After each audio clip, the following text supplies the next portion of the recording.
الهجرة رحلة هادينا حمل الإسلام لنا دينا. الهجرة رحلة هادينا حمل الإسلام لنا دينا. فسلام الله على الهادي والكون يردد آمينا. Baik, Assalamualaikum warahmatullahi wabarakatuh. Alhamdulillahirabbil alamin. Wassalatu wassalamu ala asyrafil anbiya'i wal mursalin Sayyidina Muhammadin wa ala alihi wa sahbihi ajma'in, amma ba'd. Alhamdulillahirabbil alamin. Puji syukur kehadirat Allah Subhanahu wa taala yang telah banyak memberikan nikmat kepada kita semua, sehingga pada hari ini yang berbahagia ini, siang menjelang sore ini, kita masih diberikan kesehatan walafiat, dan lebih-lebih Allah berikan umur yang berkah hingga pada hari ini. Alhamdulillahirabbil alamin. Tidak lupa pula salawat serta salam semoga selalu tercurahkan kepada Nabi besar, Nabi kita, Khatamul Anbiya, Nabi Muhammad sallallahu alaihi wasallam. Karena berkat dedikasi beliau dalam memperjuangkan Islam, sehingga sampai saat ini kita bisa merasakan indahnya iman dan indahnya Islam sampai saat ini. Alhamdulillah. Dalam beberapa menit ke depan ini, izinkan saya untuk menyampaikan sebuah kultum singkat yang bertemakan 4 hikmah yang perlu kita resapi dan perlu kita praktekkan dalam bulan Ramadan. Bulan Ramadan adalah bulan yang penuh hikmat, bulan penuh fadilah dan keutamaannya yang ditunaikan oleh seluruh muslim di dunia. Tidak ada yang tidak senang dengan kedatangan bulan Ramadan. Namun di bulan Ramadan terdapat hikmah yang bisa kita ambil dan petik, yang bisa kita resapi, sehingga dalam menunaikannya kita mendapatkan pelajaran terbaik dan mendapatkan banyak keutamaan di dalamnya. Secara umum, hikmah yang bisa kita dapatkan terdapat ada 4 hikmah di bulan Ramadan. Hikmah yang pertama adalah bulan Ramadan sebagai sarana untuk meningkatkan ketakwaan kita kepada Allah. Dalam hal ini Allah sudah terlebih dahulu sudah menjelaskan di dalam surah Al-Baqarah ayat 183. A'udzubillahi minasyaitonir rajim. Bismillahirrahmanirrahim. Ya ayyuhalladzina amanu kutiba alaikumussyam kama kutiba alal ladzina min qablikum la'allakum tattaqun. Wahai orang-orang beriman, diwajibkan atas kamu berpuasa sebagaimana diwajibkan oleh orang-orang sebelum kamu agar kamu bertakwa. Di dalam ayat ini Allah memberikan cara bagaimana kita menggapai ketakwaan itu sendiri di bulan Ramadan dengan cara berpuasa Ramadan. Dengan berpuasa dalam ayat ini kita bisa mendapatkan derajat takwa di sisi Allah dengan dilakukan dengan cara yang benar, dengan rukun-rukun yang benar, serta adab-adab yang benar. Di bulan puasa ini pun banyak keutamaan yang Allah berikan sebagai ganjaran luasnya rahmatnya di bulan ini. Jadi semoga di bulan Ramadan ini kita bisa mendapatkan banyak keutamaan dari Allah SWT. Hikmah yang kedua adalah bulan Ramadan sebagai sarana untuk mengontrol segala hawa nafsu, bukan hanya sekedar menahan lapar dan dahaga. Itu. Jadi Allah menentukan kita untuk berpuasa, kita untuk mengontrol segala hawa nafsu dalam berpuasa, itu bukan tanpa alasan, tetapi Allah memang sengaja menentukan perintahnya itu karena ada alasan, ada tujuan tertentu. Dikatakan dalam sebuah hadis dari Abu Hurairah radhiyallahu an, dalam hadis qudsi Allah berfirman, setiap amal kebaikan anak Adam itu dilipat gandakan 10 kebaikan, Allah berikan satu kebaikan dan dibalas 10 kali lipat hingga 700 kali lipat. Dan Allah melanjutkan, kecuali puasa, karena puasa untukku dan aku sendirilah yang membalasnya. Disebabkan orang yang berpuasa telah meninggalkan syahwatnya dan makanannya demi aku. Masya Allah, ada pesan yang dalam sekali di dalam hadis ini. Allah jadi dari hikmah kedua ini juga berkaitan erat dengan hikmah yang pertama, anjuran Allah untuk berpuasa.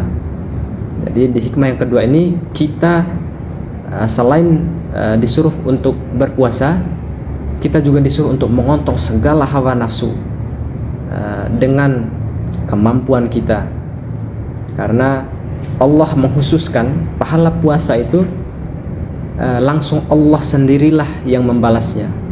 Beda dengan amal baik yang lainnya, Allah sudah menentukan pahalanya seberapa. Ya, pahala puasa dengan dia mengontrol segala hawa nafsunya itu Allah sendirilah yang membalas kebaikannya, membalas ganjaran pahalanya. Masya Allah, saking besar pahalanya. Allah tidak merincikan di dalam hadis ini, Allah tidak merincikan seberapa besar pahalanya. Saking besar sekali pahala yang didapatkan oleh seorang hamba yang berpuasa dengan mengontrol segala hawa nafsunya. Begitu.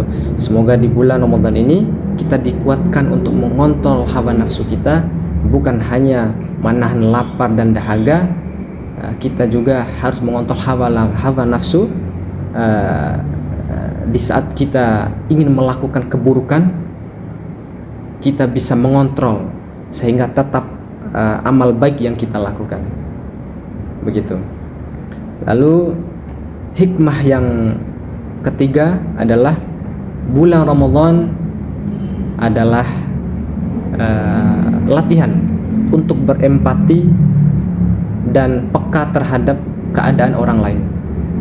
Ada istilah hablum minallah wa hablum minan nas, hubungan kepada Allah dan hubungan sesama manusia.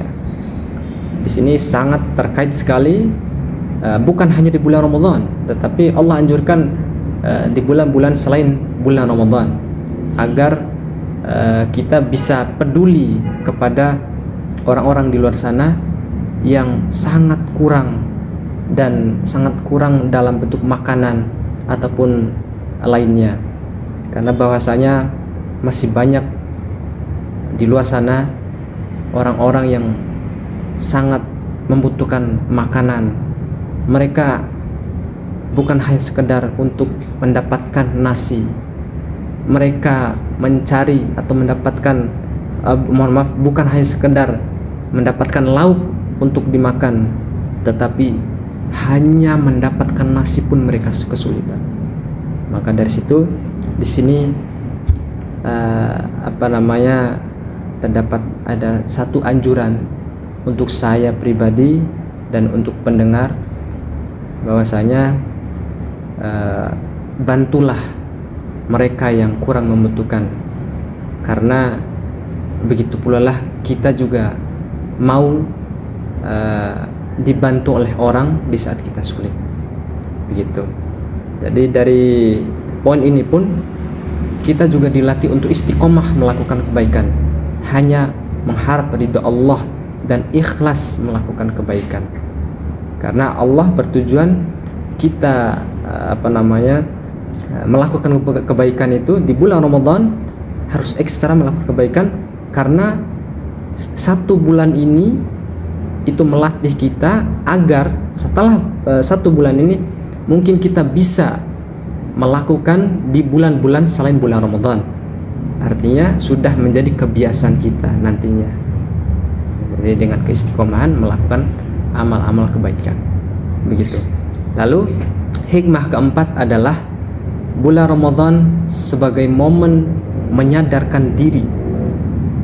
Artinya mungkin banyak di antara kawan-kawan kita atau kita pribadi yang mungkin di bulan lain masih banyak melakukan keteledoran demi keteledoran dan tentunya mendapatkan murka Allah dengan dia melakukan itu.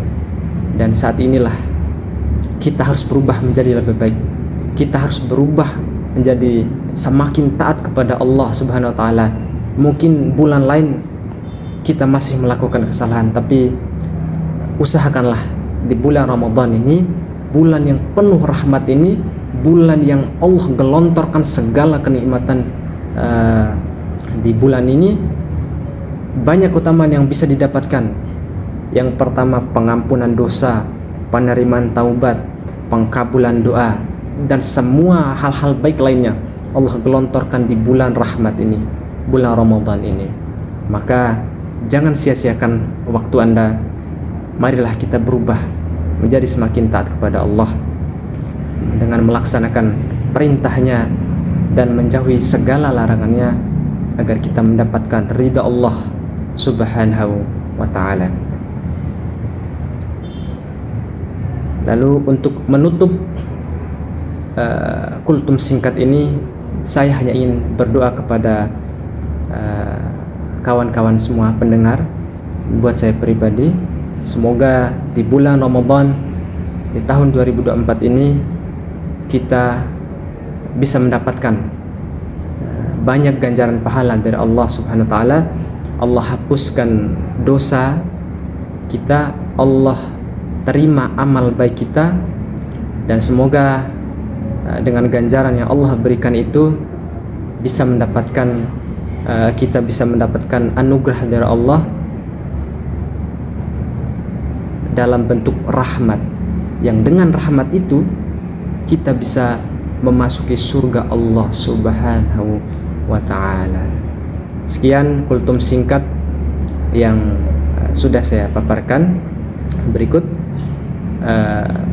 kebenaran hanya datang dari Allah dan kesalahan datang dari pribadi saya. Lebih dan kurangnya saya mohon maaf. Wabillahi taufik wal hidayah. Wassalamualaikum warahmatullahi wabarakatuh.